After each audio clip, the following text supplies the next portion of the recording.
So you should have custom landing pages on your website, or if not, an entire subdomain with your content in Spanish.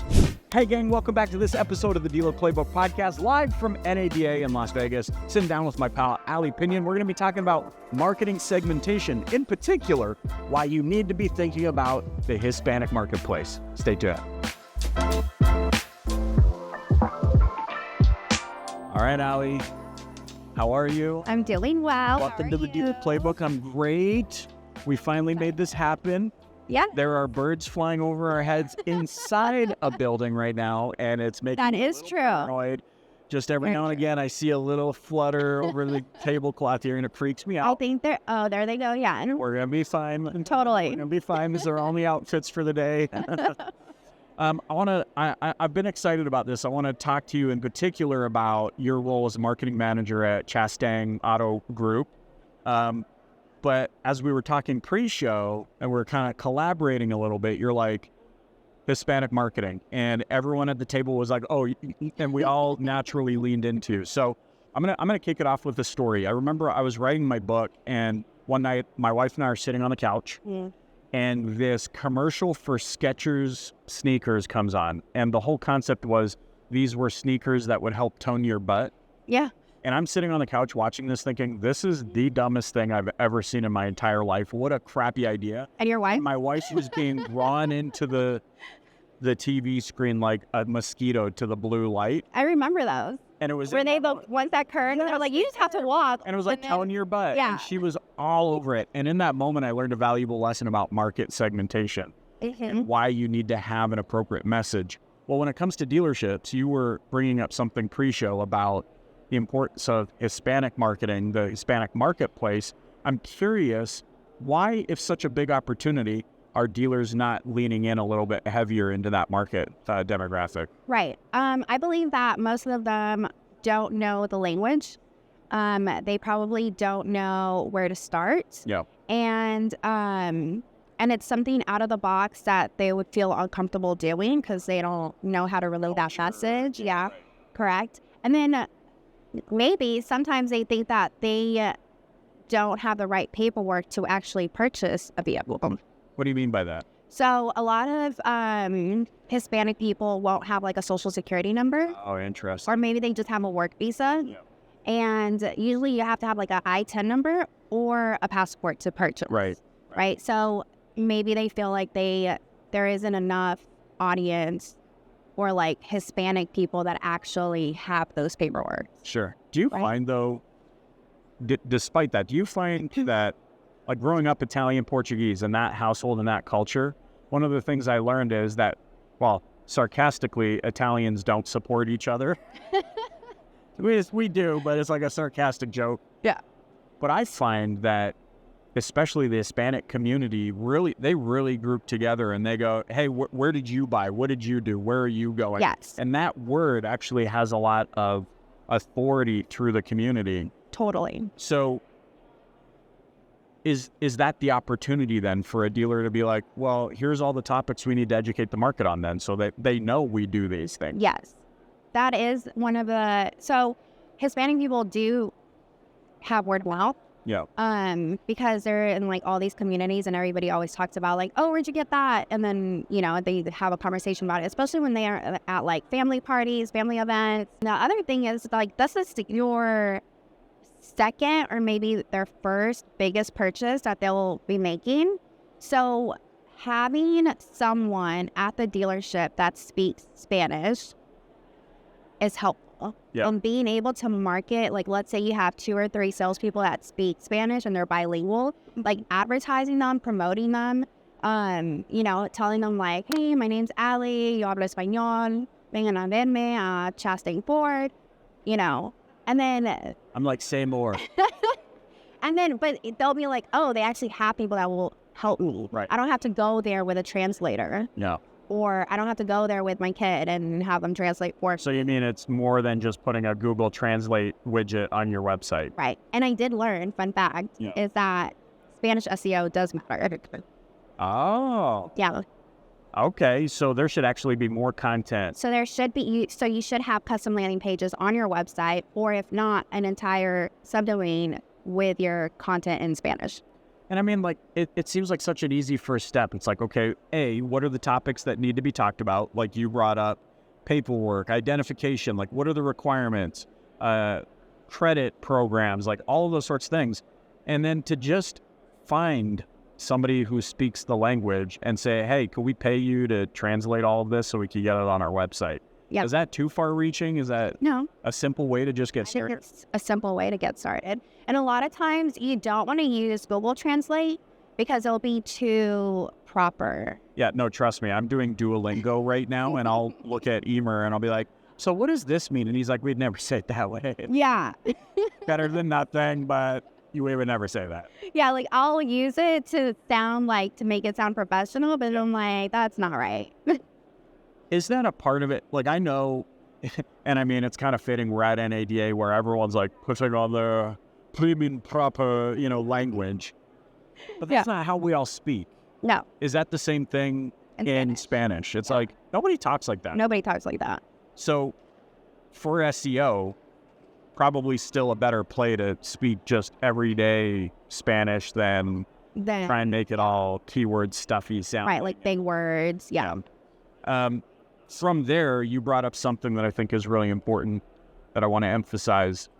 Nothing worse as a marketer than making a promise online that you can't fulfill in person. Totally. And you brought up, and I don't know if the audience caught this, so I want to circle back to it, that this idea of you need to have somebody in store or multiples of, if you're really going to lean into this market demo, you need to have people in store that speak the language. Correct. What was the phrase? It was paisa?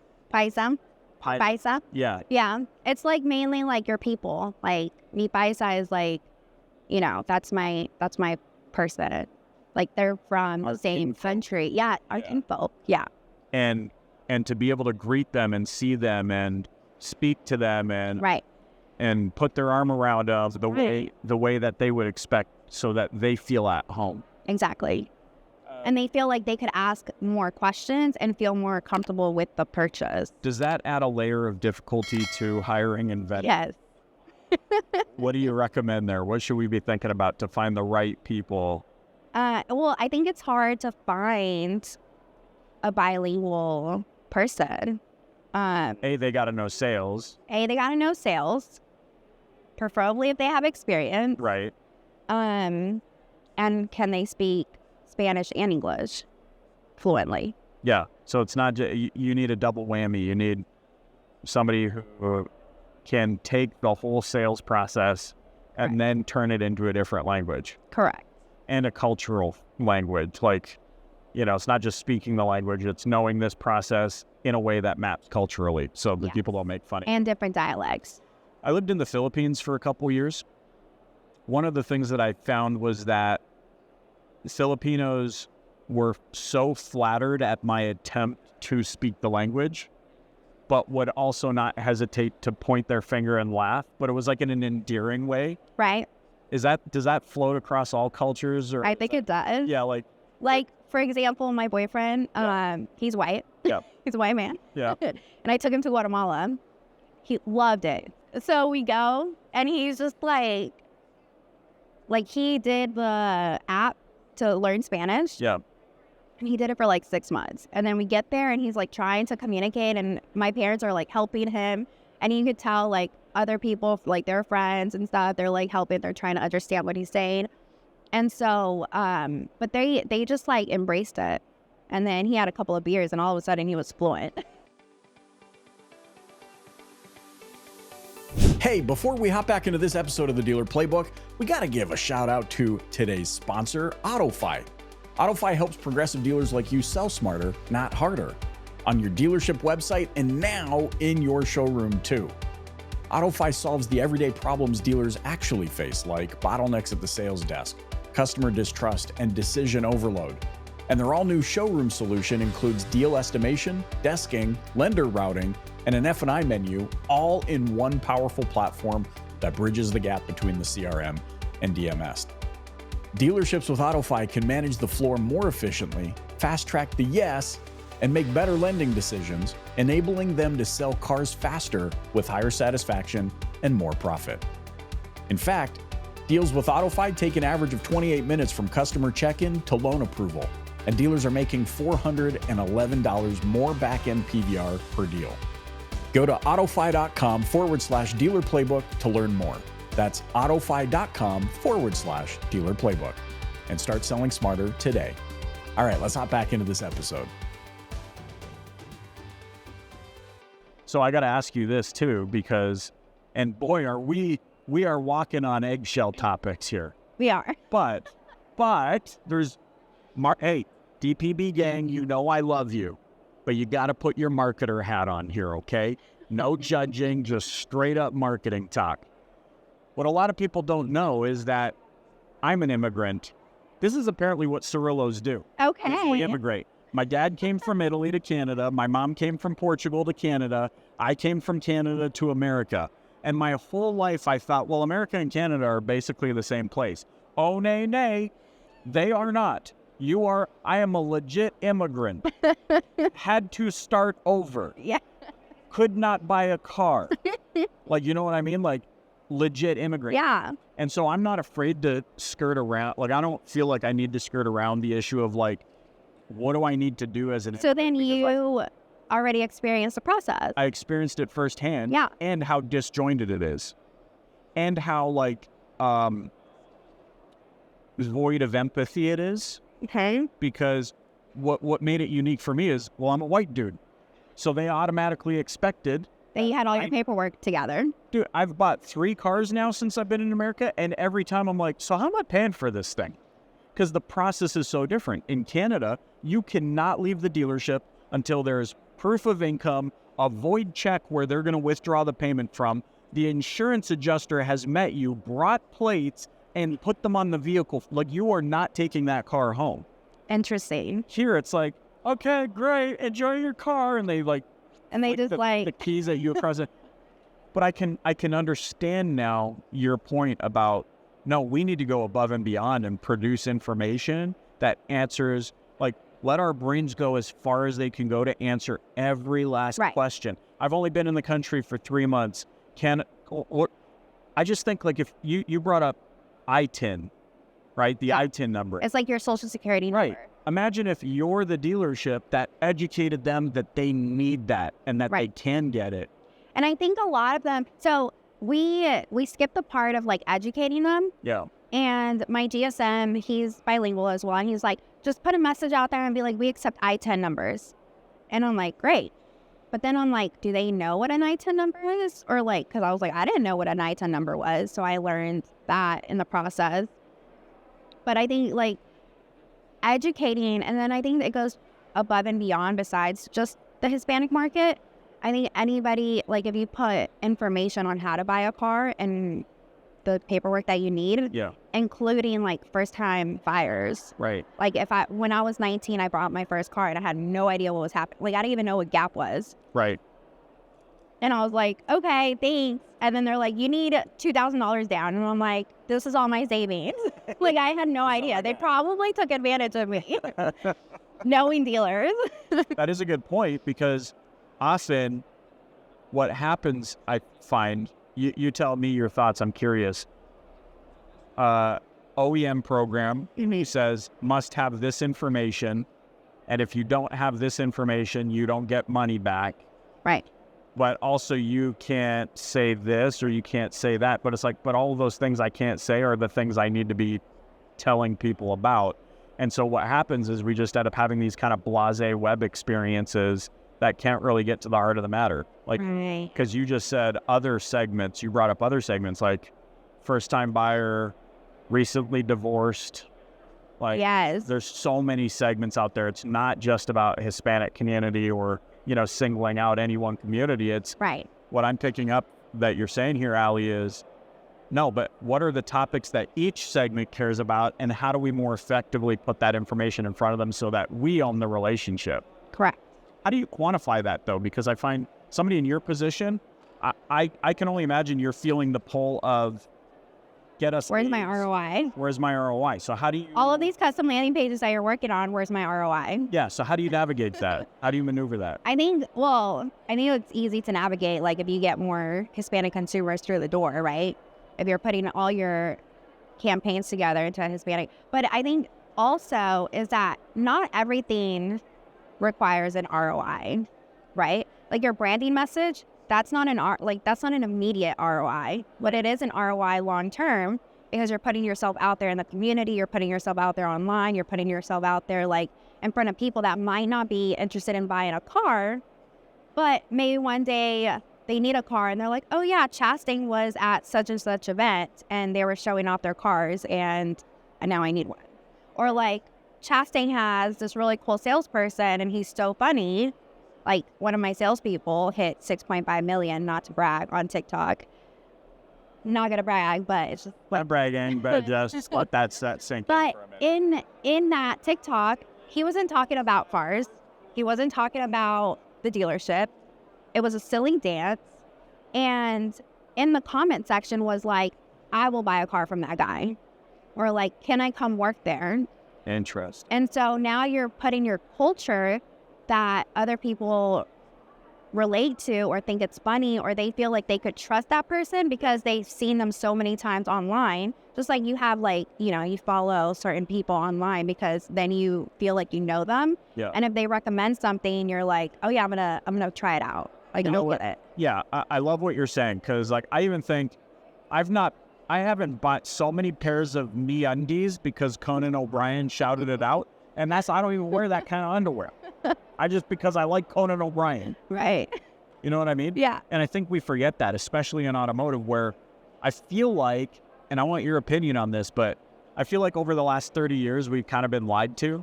Mm-hmm. It started with websites. The whole website revolution was like, all you need is a website. You'll get more traffic, leads, and sales. Yeah. Oh, no, all you got to do is run digital ads, and then you'll get leads right away. And it's like, no, there's actually more to the whole marketing mix has not disappeared. No, but now we're it's not multi-channel. deploying it because we think run ads, get lead, build website, or change website provider, get better conversions or whatever. Right. How do we help people understand it's not about the thing, it's about how you leverage the thing? I think that's like more like, sessions, right? You're like, that's my job. That's my job. I mean, that's like a loaded question. Like, how do you get people to understand it? Because if they don't get it, then it's more like an education. Yeah. Like, this is why, and like kind of showing them like what a marketing manager does. Right. And then to understand, like, just because you run Facebook, like, example, I just had an epiphany. Like, example, like if you're shopping online and you're looking for, I don't know, you're on Nike's website and you're looking at some shoes. And then you're like, oh, I'm not going to buy them right now. And then you go to like a different website, or you go to Instagram and you're scrolling on your Instagram. Guess what? Those pair of shoes that you're looking at are going to be on your feed. And then you think about it twice. And you're like, oh, yeah, I was looking at those. And then you like scroll more because mostly it's like a catalog, and then you could scroll through. And then you're like, but I'm not going to get them. And then you go to like Amazon. And then they're like right there on Amazon.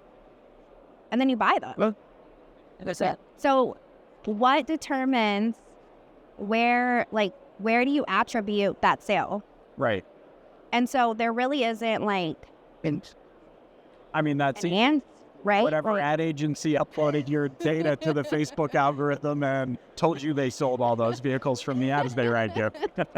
Exactly. But like nobody like put like, they're like, oh yeah, I'm going to give it to Amazon, or I'm going to give it to... Yeah, and I got to say, I'm saying that tongue-in-cheek because I think that's the most cockamamie thing ever, that somebody could take, to your point, 100% of the credit for selling the thing. Like, right. You've just outlined that there are multiple different touch points for that customer. Correct. And this goes back to what consumer thinks, like, oh my gosh, is the internet listening to me? Yeah, it is listening to you by what you're clicking on, what you're scrolling on. You know how many times, Allie, I've fallen asleep at night with like YouTube shorts? Like I'll wake up thinking I'm staring into the sun, but it's because I fell asleep mid-scroll or something like that. And now the algorithm thinks I love the thing that kept whatever, yeah. And I'm like, no, I don't even want this. I don't like this. And now the algorithm's just going to keep showing you those same videos. Yeah, until I retrain it. And most people won't take the time. But because you know marketing, right? Like you know about the algorithm. Yeah. Normal people will just be like... The what? And they're just scrolling. They don't even train the algorithm. They're just like... Yeah. scrolling all over again. And this comes full circle, I feel, to the original point you were making about the Hispanic community, which is it's not about the thing that sells the thing. It's the influence across the mix. It's like, how can we use word of mouth and our website and ads and past customers and to influence in a positive way the purchase decisions or the research decisions of net new people coming into the mix. For other marketing managers, marketing directors listening who are in a similar position as you, One team marketing. yeah, that's right. Team one. Team one. How do you recommend managing all of that mix? Because honestly, I don't have an answer. you're like, Without working like 14-hour days or like something ridiculous, yeah, I don't have an answer. What's the next phase then for automotive marketers in this industry? To have a team. Have a team. Either they have a team or they partner up with local influencers. Yeah, interesting. You're the second person today that has brought up local influencers. There must be something here. What do you mean by that? I want to get your thoughts. Like, what do you mean partner up with a local influencer to do what? To talk about your service drive. Hey guys, Allie, like if I was an influencer, which I kind of am, but low key. Yeah. Low key. But if I was an influencer, I would be like, hey guys, just came to Chastang Ford and I went to the quick lane and it was quick. Took me 30 minutes, yada, yada, yada. Yeah. And I only paid and I got the works package. And it includes this, that, the other. And it only took me 30 minutes and I was in and out and they have a great lobby. Like I was able to get some work done, video edit, whatever. And then I was on my way. Yeah. Or they even had a coffee. They even had a coffee. Shot, yeah. Pouring the coffee, driving a donut. Yeah. Right. Or they could talk about mobile service. Like I'm at my house creating content. They came by and did my oil change. So partnering up with, and then again, it goes back to like, who do you trust? And they have an audience that trusts them on their opinions. And somebody's probably going to be like, oh, let me go try it. What I love about what you just described, though, is having the influencer participating in the process. Correct. Versus hiring the influencer to just do the same thing everybody feels the instinct to do. Hey, come on down to Chastang Ford where we're going to... A lot of people give, like if they hire talent to do a video for them, they give them a script. But if you hire an influencer, don't give them a script. Interesting. Because you want them to be authentic to their audience like they have been this entire time. How do you get people comfortable, though, with that thought? Because everything is very scripted. It's like there's a pitch. No, you got to make sure you touch on that. How do you convince them that, no, let that influencer do their thing? I just say it. You just say it. I'm like, let me do my job. That's because you have a seat at the table. I do. Yeah. And I'm super grateful. Yeah, because I know a lot of times not a lot of people have a seat at the table. Yeah. Marketers need to have a seat at the table. And marketers need to be part of the conversation most of the time. Yeah. Well, this has been so much fun. This is something that I know our crew sitting at the table, we've been talking a lot about, like just this importance of getting deeper into community, being more involved. I love the thought process that you have, which is make promises online, fulfill those promises in person, educate your market segments appropriately. Right. Put your marketer hat on so nobody gets all judgy. I know the world we live in. And this last point, which I think is really important, is advocating for marketing managers to have a seat at the decision-making table, because so much of what you do is an area of influence on the direction that a dealership or a dealer group goes. So thank you.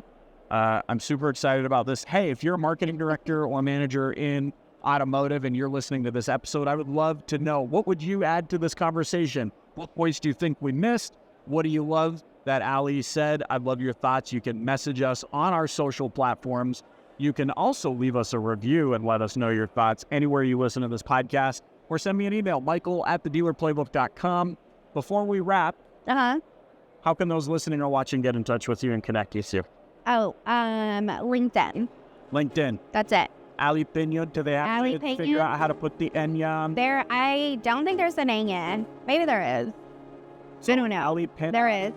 There is an Ali. Ali Pinon on LinkedIn. Yeah, Ali Pinon with the Anya on LinkedIn. And there's a couple emojis. I don't know. Ali Pinon from, you see the accent there? Yeah, love it. Chastang Auto Group. Thanks so much for joining me on the Dealer Playbook podcast. Thank you. Hey, thanks for listening to the Dealer Playbook podcast. If you enjoyed tuning in, please subscribe, share, and hit that like button. You can also join us and the DPB community on social media. Check back next week for a new Dealer Playbook episode. Thanks so much for joining.